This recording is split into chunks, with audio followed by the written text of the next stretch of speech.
much has been said about the Aaron Rodgers wish list, not ransom note. It was a wish list, and we've seen items from whatever you want to call it, grocery list, I don't know.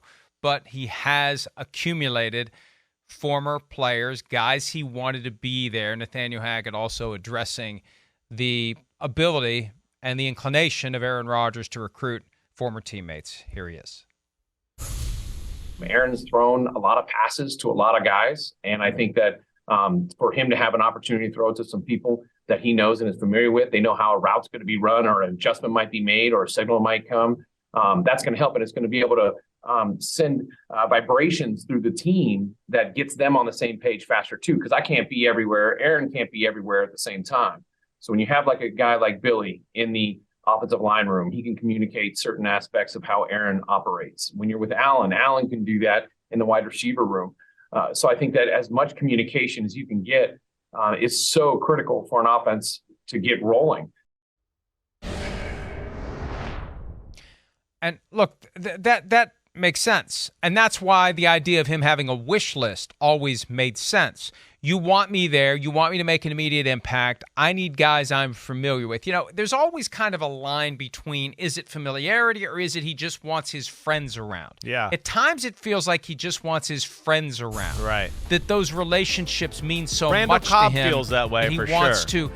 to, in lieu of making new friendships, I just want to bring the friends I have. And maybe that's a function of age, because I think every man gets to a point where he concludes, I have enough friends. I'm not interested in having any more. I've reached my lifetime limit of friends. We now just wait for each other to die off. So I don't know.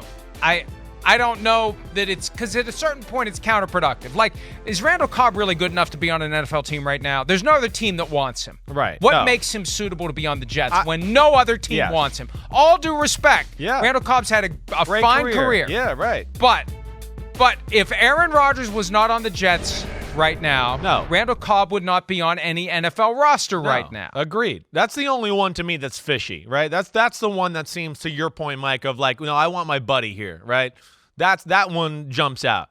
There's a real need for all the other ones. Billy Turner, we know that we thought they might draft a tackle at pick 13, right, before they traded down. So they needed a tackle.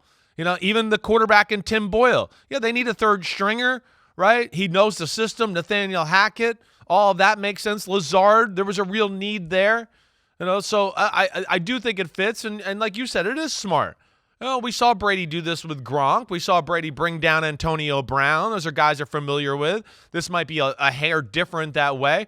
But it's something I think I said and we said early on in the process here. Yeah, you want, friends or liaisons, guys that can pass your message along, along in the facility, right? To where, like Nathaniel Hackett was explaining, a team changes their coverage. They're watching in the practice zone. The receivers can go, hey, Lazard can go, hey, Rodgers, he's probably going to audible to this the next time he sees it, guys. Be ready, and he'll give you this signal, blah, blah, blah. It's just more communication of everybody getting on the same page, and the fact that there's some extensions from Green Bay, right? Nathaniel Hackett's there. So even if Rodgers wasn't there, I think some of this would happen anyways, right? Coaches always want to bring back their ex-guys, let alone it's the same offensive system, and it's been the same offense.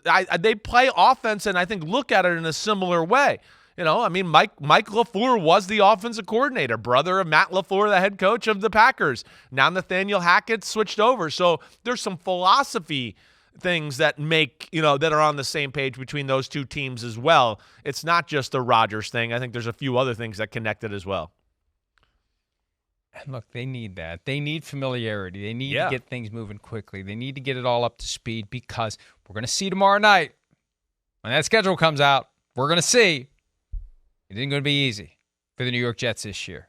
They got a lot of difficult games. They got to be ready to go. There's a chance they're going to get loaded up early with some big games. And if I'm the NFL and I want to maximize the ratings that come from having Aaron Rodgers, and I recognize he's 39, I also factor in the possibility that, number one, maybe he's going to slip.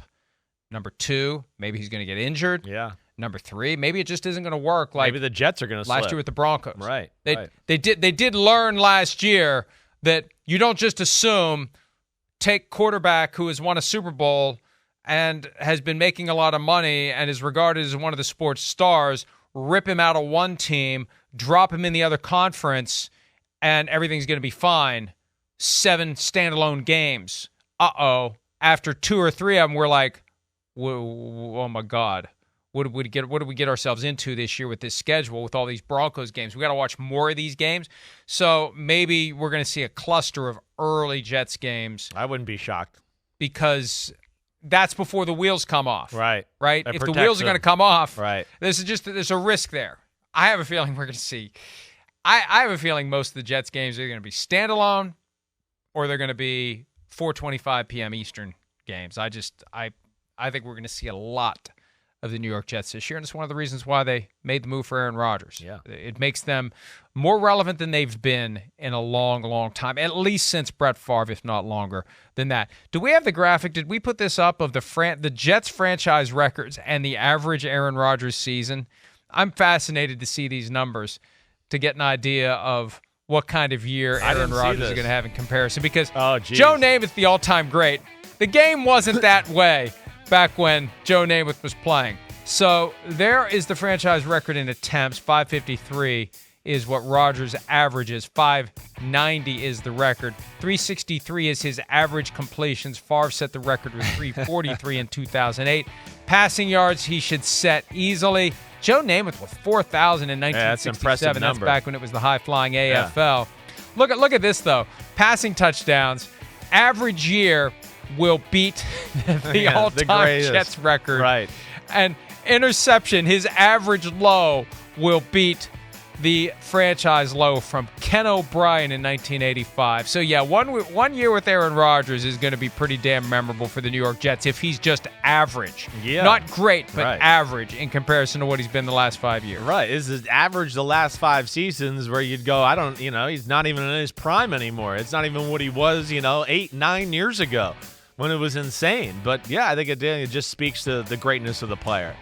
And I know Brady's the GOAT and has all the hardware. Obviously, I think differently. If you put Aaron Rodgers in New England, he'd have a lot more, hardware as well. And he's special. And that's where, again, I'm rooting for him. I'm rooting for the Jets. It's a cool story. The AFC, but those numbers there, his career numbers, some of the things we've talked about before, when he was playing at a high level, like I said, I don't know if I saw anybody better in their prime than Aaron Rodgers. Mahomes is starting to rival that. Josh Allen, honestly, rivals it a little too in a lot of ways. But it's a special player and a special room for the Hall of Fame for Aaron Rodgers. Oh, absolutely. I mean, he's in the Deion Sanders room without question. Yeah. He's got a seat at the head table. Yes, frankly, he does. Exactly. But yeah. It would be nice to have a second Super Bowl Definitely. ring. As he said a couple of weeks ago, that trophy out there is looking pretty lonely when he got to the Jets facility. My first thought was, yes, so is the Super Bowl ring in your sock drawer. It's lonely too. It's been there a long time without a companion, and now's the time to go get one. So, look, I don't know how I would feel about this if I was a Jets fan. I'd be very conflicted because, number one, I'd feel completely beaten down. I admire anybody that can still be a Jets fan after all the crap they've been through, especially in recent years. But I'd feel so beaten down on one hand. I'd feel like something's going to go wrong. I mean, I'm as fatalistic as trust it gets me, they feel as like relates that. to my years of following the Vikings. Yeah. Like, it's just a matter of time before something goes wrong. It's all going to fall apart. They're all scared of that. Something's going to conspire to keep this from being great. And even if they're, the Bills, the Bengals, the Chiefs, Mahomes and Burrow and Allen and Trevor Lawrence and who knows what else is going to rise up out of the AFC. The Steelers always have the potential to be great. Lamar Jackson is now back and happy with the Baltimore Ravens. You don't know what the Tua-led Dolphins are going to be. What's Bill Belichick got up his sleeve? Good Lord, this is going to be a tough year. I mean, if they did not have Aaron Rodgers, it would have been the competition for Caleb Williams. That's where they would be. They'd be potential. I know that the defense is strong, but you still got to have a quarterback. Without Aaron Rodgers, and I saw there was an item on SNY about some of the other plans they had at quarterback if Rodgers hadn't worked out. But without Aaron Rodgers, this team can't stay afloat in the AFC or the AFC East. No. Well, I mean, they could compete. I do. Could they have been in the conversation?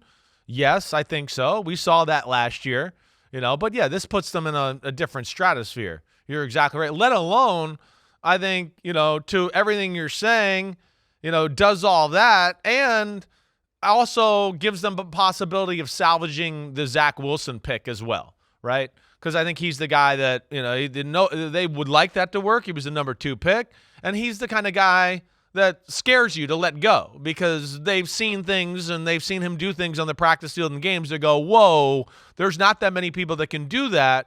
Can we harness that and make it a consistent thing, right? And I think, hey, listen, I know you talked to coaches when Zach Wilson was coming out, and, of course, I did too. People saw special things about him. There were special qualities about it. So I think that was part of the Aaron Rodgers love affair too, is they kind of killed 2 birds with 1 stone in that one. Hi, it's Mike Florio. Thanks for watching PFT on YouTube. Hit subscribe for the latest news and analysis from Pro Football Talk.